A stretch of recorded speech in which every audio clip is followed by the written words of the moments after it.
Road അപകടങ്ങൾ കുറയാൻ പോലീസും മോട്ടോർ വാഹന വകുപ്പും പരിശോധന ശക്തമാക്കുന്നു. നിയമലംഘനങ്ങൾക്കെതിരെ പിഴ ചുമത്താൻ എന്നിവ ഉൾപ്പെടെ നടത്തുന്നുണ്ടെങ്കിലും അപകടങ്ങൾ കുറയുന്നില്ല. ദിനംപ്രതി അപകടങ്ങളുടെയും മരണങ്ങളുടെയും നിരക്ക് കൂടുകയാണ്. കഴിഞ്ഞ വർഷം ജില്ലയിൽ 98 പേർ വാഹനാപകടങ്ങളിൽ കൊല്ലപ്പെട്ടു. കഴിഞ്ഞ വർഷമാകെ 1200ഓളം വാഹനാപകടങ്ങളാണ് നടന്നത്. ഇതിൽ മരണകാരണമായ അപകടങ്ങളാകട്ടെ 86 എണ്ണമാണ്. ഈ 86 അപകടങ്ങളിൽ 785 പേർക്ക് മാരകമായി പരിക്കേറ്റു. ചെറിയ പരിക്കുകളോടെ 195 പേർ ആശുപത്രികളിൽ ചികിത്സ തേടി. മരണകാരണമാകാത്ത അപകടങ്ങളിൽ 955 പേർക്ക് ഗുരുതരമായി പരിക്കേറ്റു. മരണം സംഭവിച്ച അപകടങ്ങൾ കൂടുതൽ നടന്നത് വൈകിട്ട് 3-നും രാത്രി 9-നും ഇടയിലാണെന്ന് അധികൃതർ പറയുന്നു. പുലർച്ചെയും അപകടങ്ങൾ നടന്നിട്ടുണ്ട്. അപകടത്തിൽപ്പെട്ടത് കൂടുതലും ഇരുചക്ര ലൈറ്റ് വാഹനങ്ങളാണ്.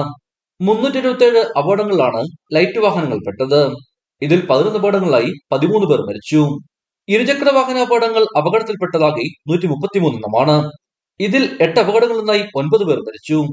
ഡ്രൈവർ ഉറങ്ങിപ്പോകുക, അശ്രദ്ധ, അമിതവേഗം, അനധികൃത പാർക്കിംഗ് മൂലം കാഴ്ച തടസ്സപ്പെടൽ, മൊബൈൽ ഉപയോഗം, സ്ഥല പരിചയക്കുറവ് എന്നിങ്ങനെ ചില കാര്യങ്ങളാണ് അപകട കാരണമാകുന്നതെന്ന് അധികൃതർ വ്യക്തമാക്കുന്നു. ഇടുക്കി വിഷൻ, കുമളി.